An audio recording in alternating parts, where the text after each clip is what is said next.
flag. Ahoy there, matey. Welcome aboard the world of boating. Please stand clear of the doors.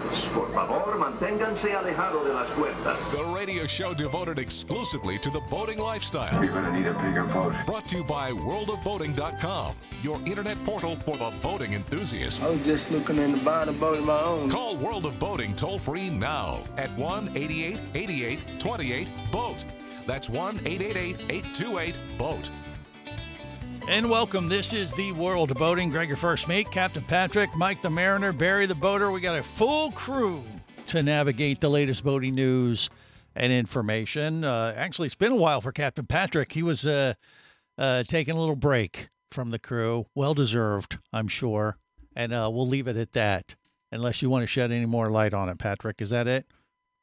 You're out of your taking sabbatical? a break, but I was otherwise engaged with the Orlando International Fringe Theater Festival, which third year in a row that my theater company was fortunate enough to get into via lottery draw, because that's the only way you get in. Right. When we brand new play that I had written called Covetous Sin, the murder of Edgar Allan Poe. Yes.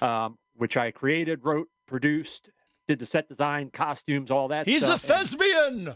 And when he's Bill, not a captain. Yeah. And Bill, the engineer, right, directed and was one of the actors among 7 in this play. So at the Fringe Festival this year, there was over 70,000 attendees over the 2-week period. And we had a couple shows that were sold out. We did extremely well. I was very, very happy with the turnout, and not to take too much of a financial beating this year. Right. Well, isn't it in the play available online if people want to watch it? Or is it? It will be. Here's the thing. Yeah. It's going to be part of the Digital Fringe Festival, which I paid the Fringe Festival to film it. Okay. And the first recording did not come out very well. So they were like, hey, our bad. We're going to come back. We're going to film another performance. And it's like, okay. They filmed that one. And because there was Bill directing, he put in 20 lighting cues, lighting changes. You know, at the previous plays that I had done, we had maybe like 3. Well, yeah, but he's an engineer. He has to make it difficult. That's just how he rolls. Apparently, the technology doesn't exist to where a video camera can keep up with the lighting changes for some weird reason. Okay. So the second show that they taped was even worse, the recording, not the performances. The performances were great. All right. But that second recording came out even worse than the first. Uh-oh. So the first, Bill and myself and his wife, Tracy, we're going to have a meeting and decide if we want to put it into the Digital Fringe Festival. And if so, we'll probably put it in there for free. And if people want to tip, $1 or something like that, they can do it. And if we decide not to do that, it'll be on YouTube and available to watch that way for free. We're just going to decide which way we want to go. But as absolutely fantastic performances by the entire cast. And Bill did an awesome job in directing. And we actually didn't kill each other as he was, well, Patrick, I really want to change the diet. No, you're not changing anything. Leave it alone. Okay. So the more kind of like you did when I was doing the radio plays for Scuba Radio. Right. And you didn't get my humor and you wanted me to change stuff. And I was like, no. Right. Well, you're the writer and I'm the one who calls the shots. And sometimes you butt heads, but it's the same thing. When you're the captain of the boat, you got to direct. That's kind of how it is, I guess, when you're a thespian working on a play. So, at least for now, you're going to get back on board with us and not head off to Broadway, at least till this takes off more. There was a lot of, not head, well, unless it's off Broadway. Well, like it is Peoria. now, right? Yeah. It's way off Broadway. Yeah. It's in Orlando, Florida. 1,500 miles south of Broadway. Yeah. The Sanford Theater. Technically, that's off Broadway. So, when Patrick gets it online, we'll share it with our World of Boating passengers, and they can view it at their, viewing pleasure when that becomes available. So we'll keep everyone informed. But let's move on to boating and talk about boating stuff. Mike the Mariner, he's actually broadcasting from the helm of his vessel as we speak, and he had told me that there was I don't know. Well, I'll tease the first story. We got to talk about the SS Minnow. We're going to get to that in a bit. I saw a new video about the Gilligan's Island boat. We'll get to that in a bit. But you have a question, or I don't know, something popped up in your marina about boating insurance. Is that right, Mike, or what? Yeah. So, and it's interesting. I just renewed my policy not too long ago, and I read through it, and I did not see this provision, but I'm actually going to go back through it. There's a thing called hurricane haul-out insurance, which gives you about a 50% reimbursement for haul-out expenses if you have to haul your boat out during a named storm to protect the vessel. Okay. But here's a new spin that I have to investigate. It's come to the attention, this is from our marina's management, it came to their attention that some insurance companies have added addendums to their policies that do not cover your vessel if it stays in the water during a named storm. So think about that for a second. That So ain't if that has happened and there's a massive run, so let's say there's a named storm, there's a system out there in the Atlantic right now that's developing and coming kind of this way. So what happens if that becomes a named storm? And there's 275 boats in my marina right now, Right. all with similar insurance policies, call it.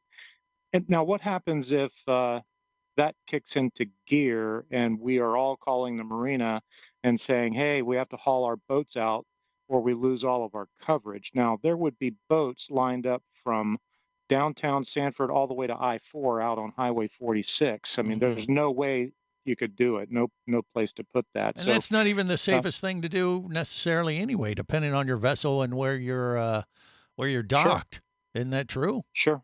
Yeah. Sure. My boat ran through the hurricane last year, and when you tie it off properly, and you double line everything, and you get you double spring it and put it in the middle of the slip, it won't hit anything, and you're just as safe there as you're, maybe more safe than up on dry land where I would think exposed. so. Barry the Boater, what say you? Is there a size limitation? They say any boat under 100 feet. Right. Or, you would I mean, think so. are they going to haul out a 300-foot boat if you don't haul that out?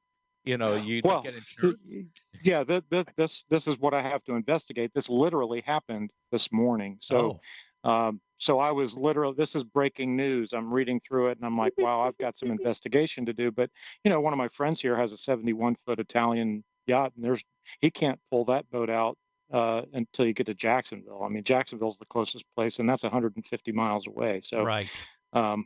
So you think this is a local marina thing that they may have put into place and maybe didn't think through, and you're just trying to. No, it's an insurance issue. Well, insurance, No, but the insurance company there for the marina has kind of said, like, hey, you got to make sure these guys have this coverage, or they're not going to get coverage, kind of thing. Well, the marina's concern is that they have been told by other boaters, other boats here in the marina, that there have been addendums added to their policies that negate coverage in the event of a named storm if the boat is not hauled out of the water. That's the issue. Right. It's not the marina saying it; it's marina being told that. But they're concerned because, like, hey, we can't manage this. This is going to be a nightmare, like you said. There's way too many boats. Exactly. Yeah. Exactly. So, I mean, I haven't even had time to go back and pull my latest coverage, to review that. I mean, the haul out provision is typical. It's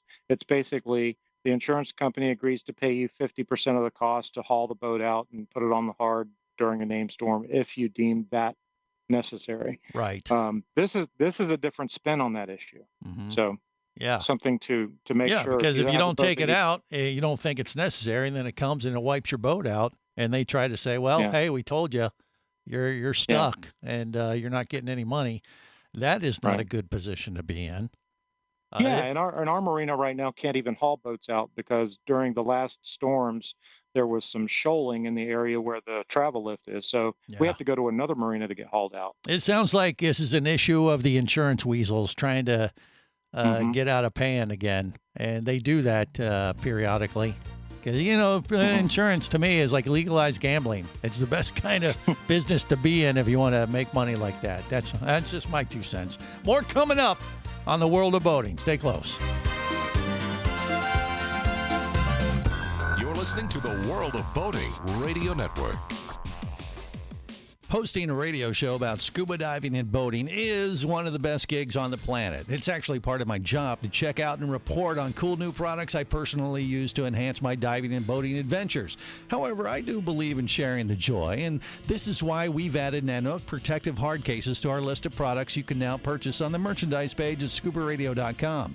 Nanook cases are designed to protect the most sensitive equipment in the harshest environments. Underwater photographers, listen up. From their high-impact NK7 resin to their exclusive Power Claw latches, Nanook has raised the bar for those of you that demand the best protection for your gear. Plus, Nanook protective cases cost less than similar products currently on the market. The company has been around for over 15 years, but it's new to the U.S., so we've made a small number of Nanook cases available exclusively for you at a special introductory price on the merchandise page at scubaradio.com. Go there now and check out Nanook, the evolution of protection.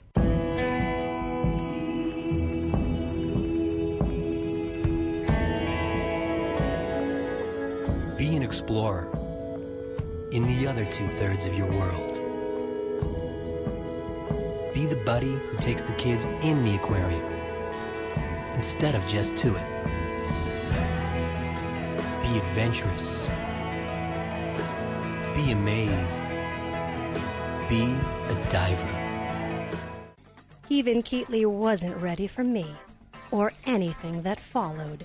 Chased by a police department, led by his ex-girlfriend, and hunted by brain fork-wielding Fijian assassins, it's everything he can do to keep from getting locked up, killed, or worse. Kava Screw is available as an ebook for $2.99 at Amazon.com. Kava Screw. Put a brain fork in him. He's done.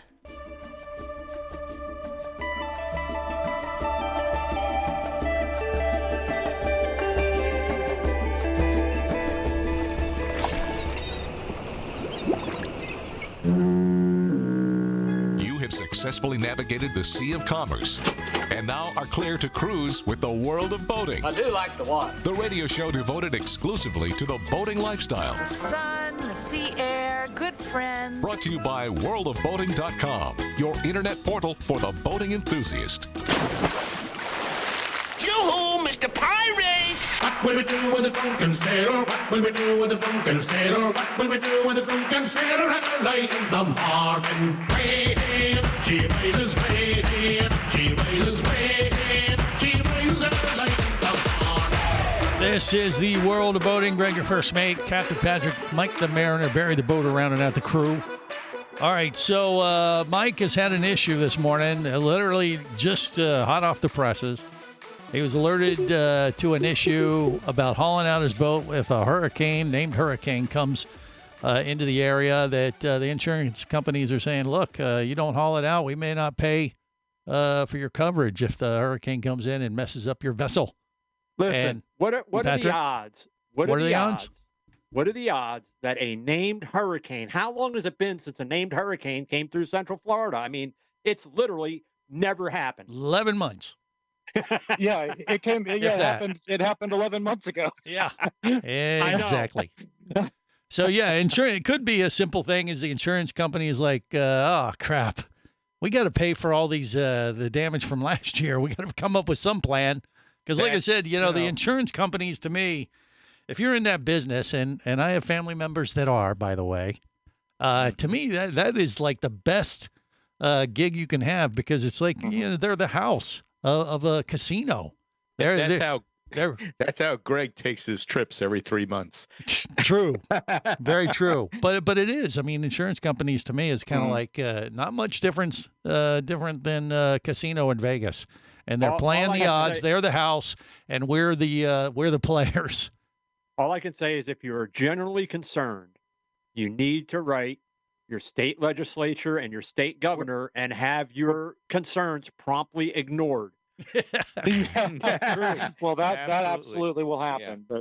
But I think the main thing is everybody needs to go back and reread their policies and make sure that the coverage doesn't have an addendum that excludes coverage for hurricanes in the event of a named storm if your boat remains in the water.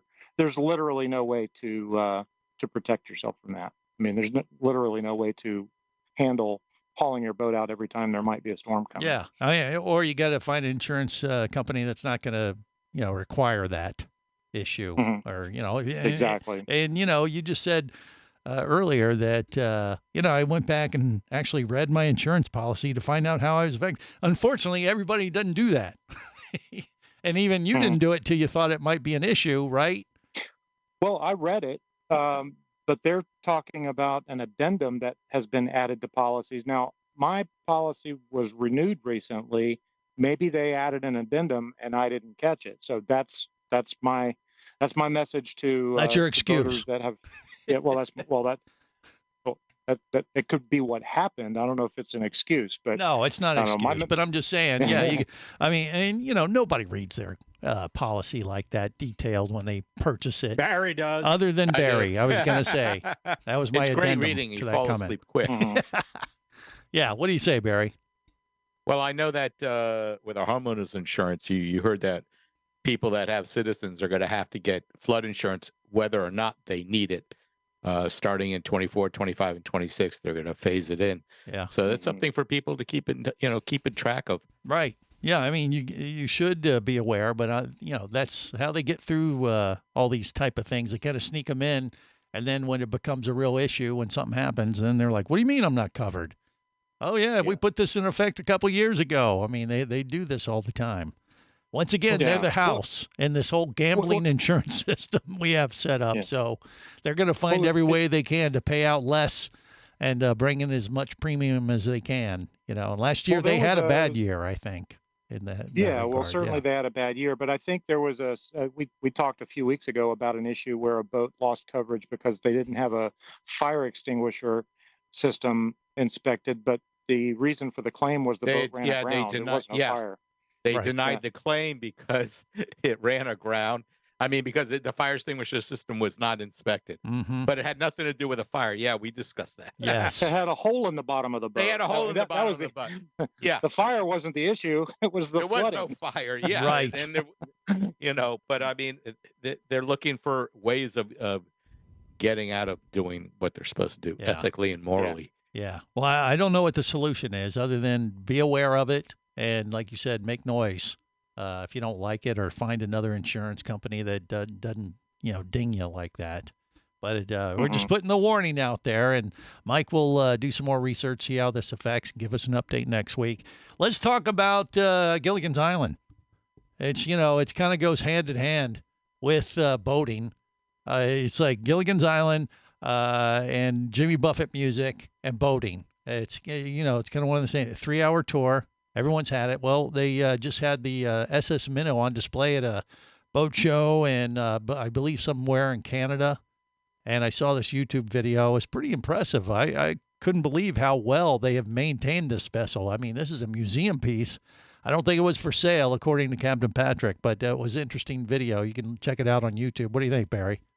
No, I thought it was great, but they did mention, and if you go back and watch the show like I did over and over again as a kid, they did change the boat a little bit. And what do you call the part that's way up on top? Pilot house. The pilot house was the fly bridge. The fly, it was pushed back further. In the original show, it was much further forward towards the bow. Yeah. And then when they rebuilt this, they moved it further back because they added another deck to it. But Dawn Wells, actually, there's another video of her actually on that boat. Aha. So, what are you, Ginger or Marianne? Barry? Marianne. Marianne, definitely. Okay. Oh, yeah. So you remember that video quite well. Of her up on the top of that vessel. But yeah, I mean, the SS Minnow, who would have thunk it to be in great shape after all these years like that? They restored it. Yeah. They restored it. Yeah. They updated. They put like Corian countertops in it. It's got a microwave or a convection oven in it, which didn't exist back then. Right. Unless it was involved with time travel. Right. Well, that's a possibility. They said the engines were the originals. Yeah, the engines are originals. Yeah.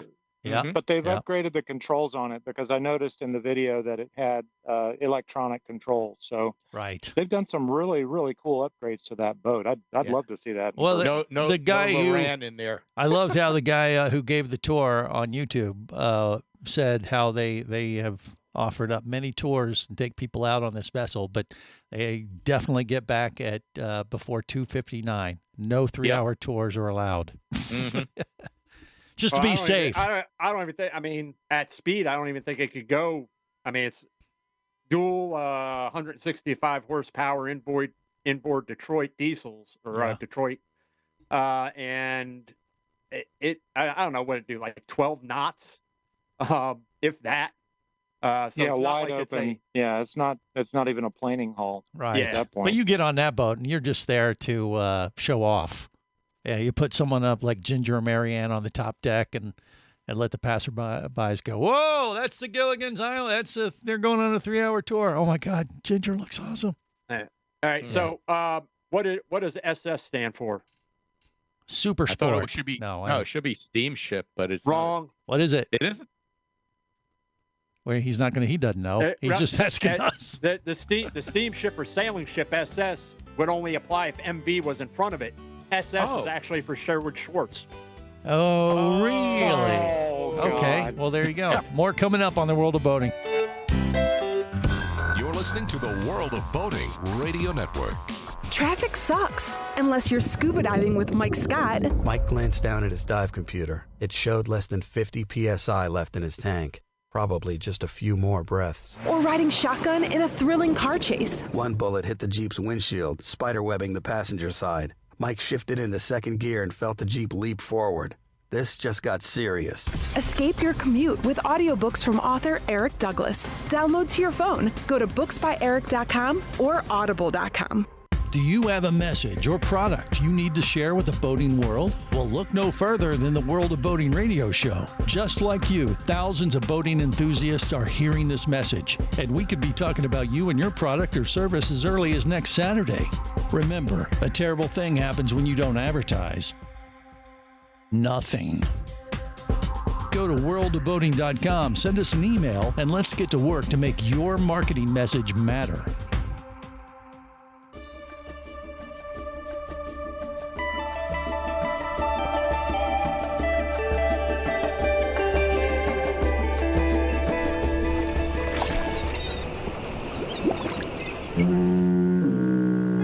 Successfully navigated the Sea of Commerce and now are clear to cruise with the World of Boating. I do like the water. The radio show devoted exclusively to the boating lifestyle. The sun, the sea air, good friends. Brought to you by worldofboating.com, your internet portal for the boating enthusiast. I'm Popeye the Sailor Man. I'm Popeye the Sailor Man. I'm strong to the finish because I eat me spinach. I'm Popeye the Sailor Man. This is the World of Boating. Greg, your first mate, Captain Patrick, Mike the Mariner, Barry the Boater, rounding out the crew. All right, the SS Menyo made an appearance at a boat show in Canada. There's a YouTube video of it. Quite a cool little video. History, that kind of stuff. Patrick says SS stands for what again? Was it Sherwood Schwartz, who created Gilligan's Island. Right. And he named it the SS Minnow. He named it the Minnow after Newton Minnow, who was the head of the FCC. Yeah. And who famously in 1961 gave that speech, if you will, about TV being a vast wasteland. Nailed it. Yeah, it's true. That's 100% true. So that was Sherwood Schwartz taking some shots at the head of the FCC, because basically at that time they were basically saying, okay, it's up to you, the networks, to govern yourselves, and you can't allow this to kind of be the norm. Well, there you go. World of Boating. Last long. The more you know. We've educated our passengers just a little bit more with useless information that won't have any real value. What trivia? If you play trivia, that can well, always come okay, up. All right. Now, I guess it could. Yeah, if you're into that kind of thing, for sure. All right. So, check it out on YouTube. The video is pretty cool. All right. Other things going on in the boating world. What do we got, Patrick? What do you think? Well, this past week, so we're not going backwards. We're going forwards. This was breaking news. Mercury Marine unveiled. Of course, this is Mercury Racing's 50th anniversary. They unveiled their V8 500R outboard during a black tie gala in Charleston, South Carolina. So this is a racing outboard. Now, according to the press release, and I want you all to really think about this and let me know your thoughts. So, Mercury Racing said in a statement that the 500R delivers more than 500 eager horsepower, 50 more horses, and 10% higher torque than the 450 horsepower racing engine.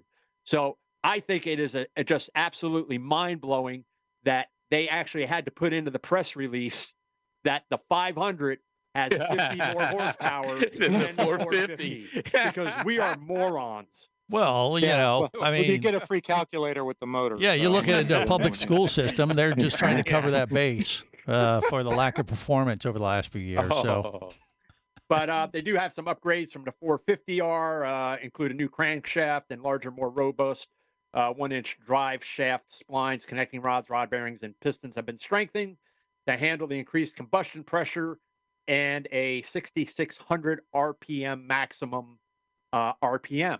Again, whoever wrote this, geez, man. Well, they're trying to press everybody with numbers and rods and metal increased RPM, parts RPM, and things. RPM. Barry the Boater, what say you?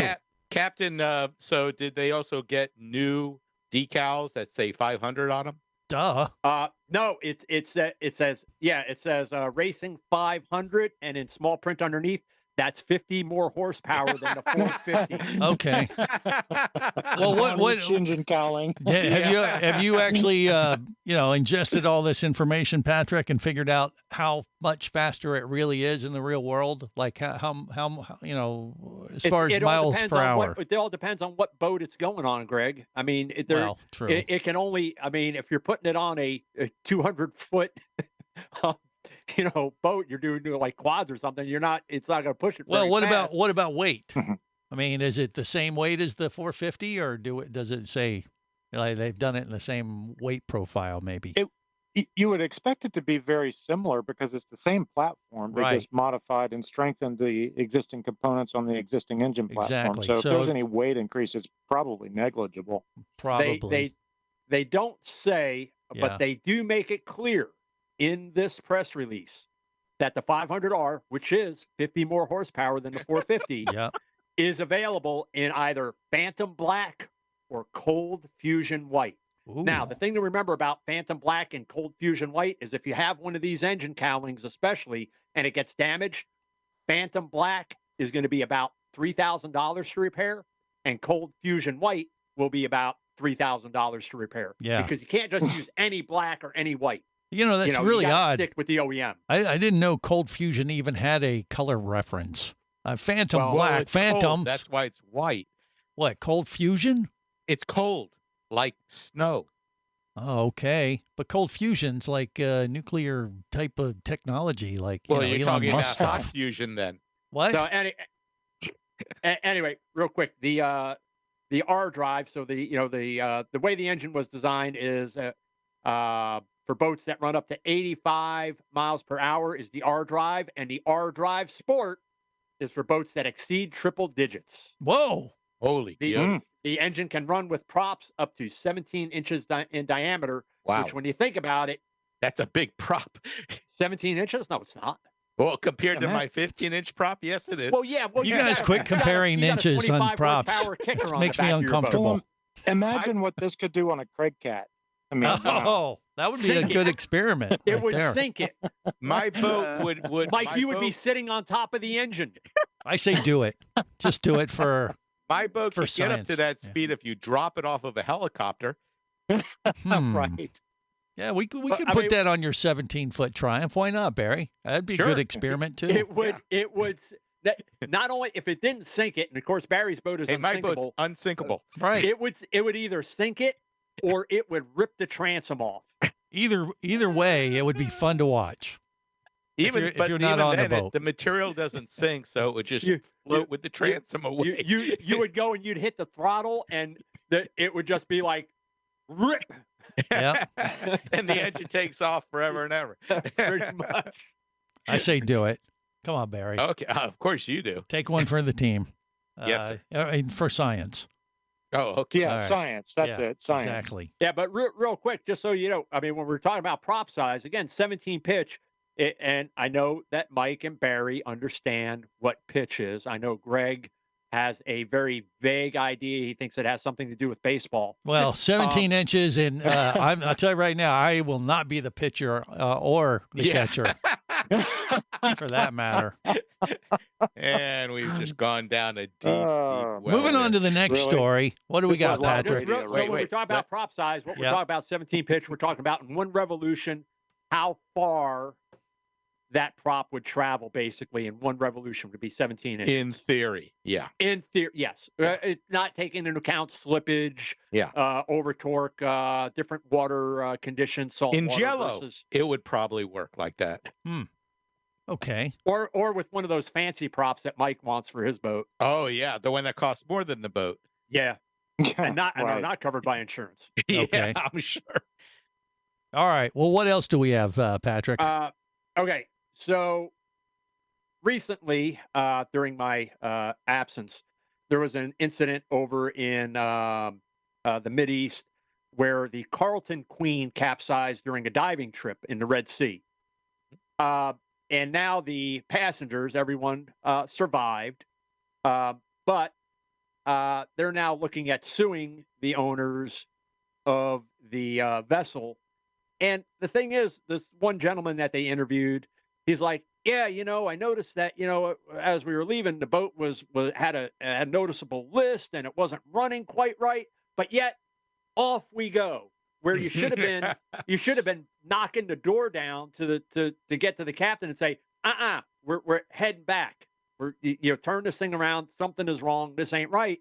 But I bring that up because we do get into this mindset as boaters where I can't quite explain it, but we lose all focus when we're at a boat ramp or something like that because we're so intent on getting on the water, we overlook, or we're willing to overlook, these things that could be detrimental. All right, we'll talk more about it next on the World of Boating. You're listening to the World of Boating Radio Network.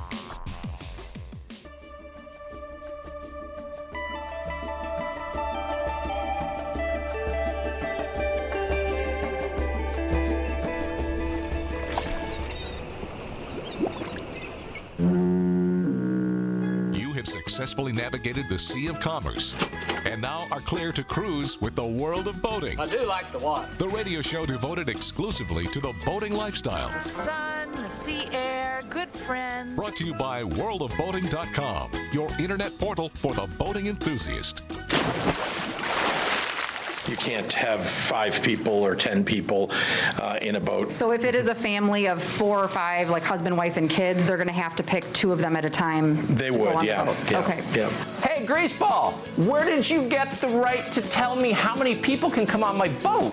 Nobody asked that question. Whoa, really? It's on the boat or on the dock? Nobody said anything. Sweetly sailing, darling, sweetly sailing by the sea, silver caps the ocean, we'll be sailing free. This is the World of Boating. Greg, your first mate, Captain Patrick, Mike the Mariner, and Barry the Boater rounding out the crew as we navigate the latest boating news and information. Okay, so you were talking about what exactly now, Patrick? Fill us in. Reset this a little boats, bit. Greg. It's the boating show. Oh, so that's right. Boats. That's what it was. And it's just that there are times that we're so intent on boating, or we've made commitments to take people out, and we know that there is either something wrong with the boat, or we think there may be something wrong.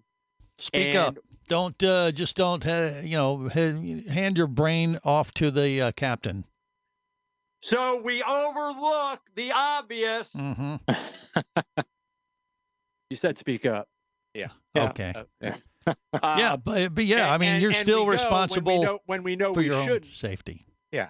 So, and bring that up because we are getting ready to come up on 4th of July, and we know what that means. Fireworks.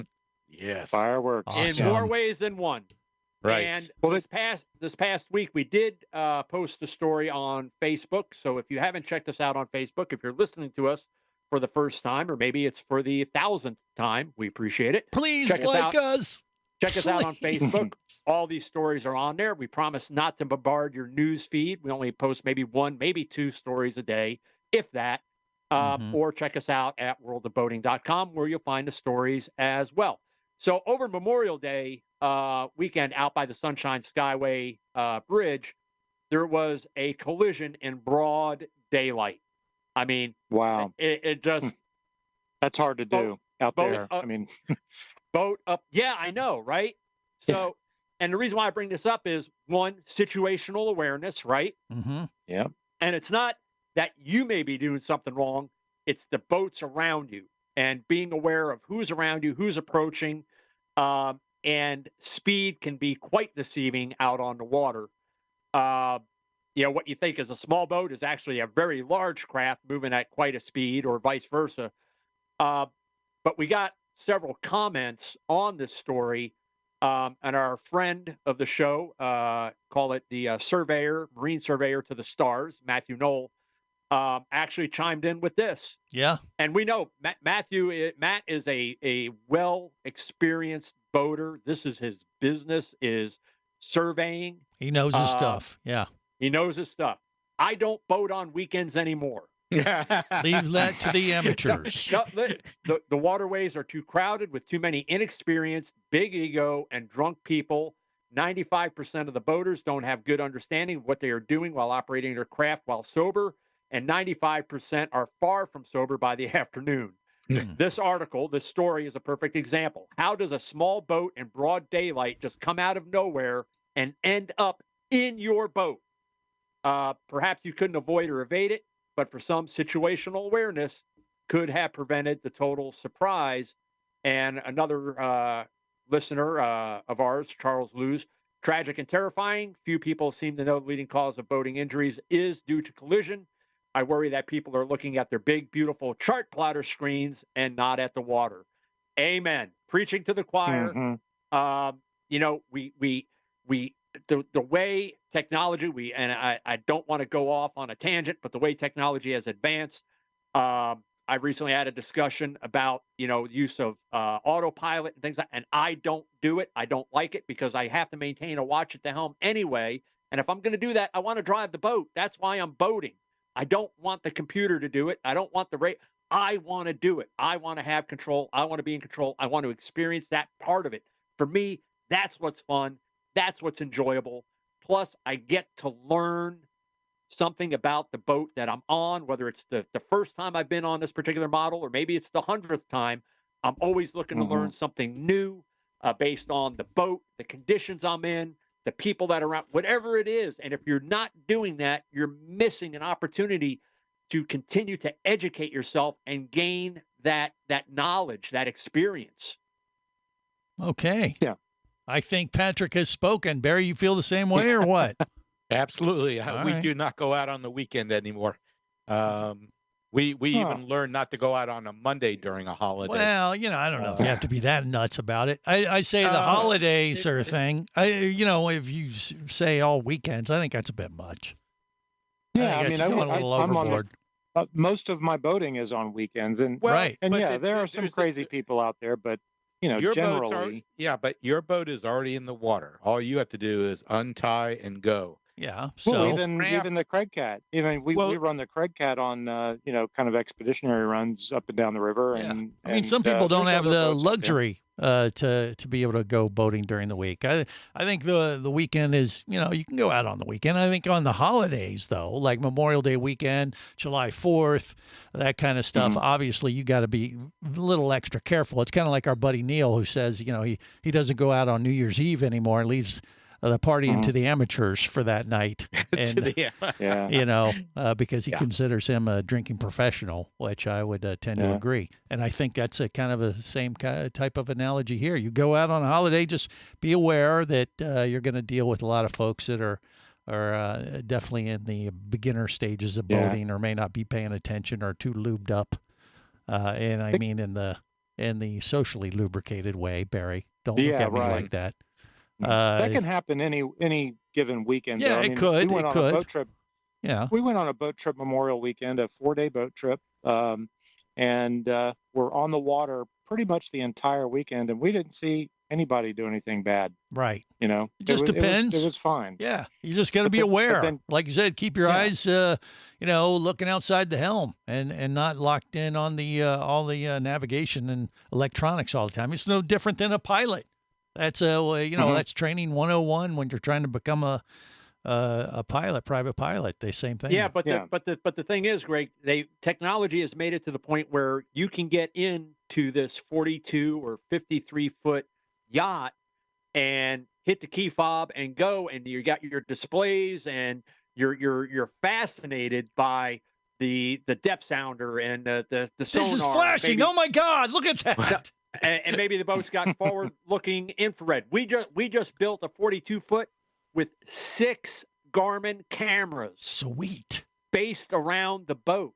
Around the perimeter, around the exterior. Yeah.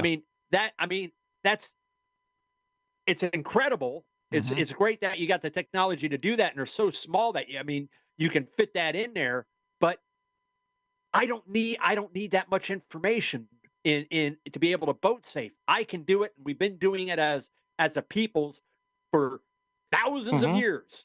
Yeah, it'll probably be part of the AI stuff later, because AI needs to have a complete circular view of the boat in order to. Well, look, if you got a navigate. bunch of avionics or navionics, on your boat, what they teach you when you're flying a plane, the same thing applies to using a boat with all that extra hardware. Is that you scan all of it and you constantly scan. Well, they may not teach. That's what I'm saying. That's why I'm throwing it out there. Just make sure you keep your head on a swivel and scan and constantly looking outside. Don't rely on it 100%, and kind of come up with a system that works for you, so you're staying alert to what's going on around you. Yeah. Yeah, because here's the thing: if you're on autopilot, and we run autopilot a lot, there's debris in the water that you need to miss, all sorts of things that come up that are not on your Craig truck, Katz. Craig Katz, right? Exactly. Very 17-foot boat that is unsinkable. They could crash into it. Power engine. Yeah. On that note, we're going to wrap it up till next time. Remember, whether it's sail or motor, Life is better. As a safe boating, everyone.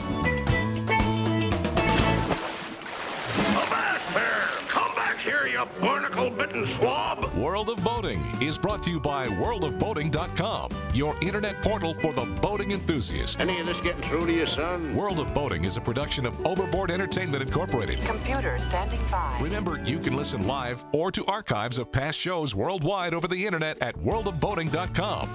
Computers can do that? So tell a friend and come aboard every week for the World of Boating. This is so great. I can't wait. I'm getting goosebumps. Feel me. Feel me. The radio show devoted exclusively to the boating lifestyle. TTFN, ta-ta for now. The opinions you just heard on the World of Boating are those of the hosts, callers, and guests. They are not necessarily those of any station or network, its management, or advertisers. What are you being such a weenie for? While on the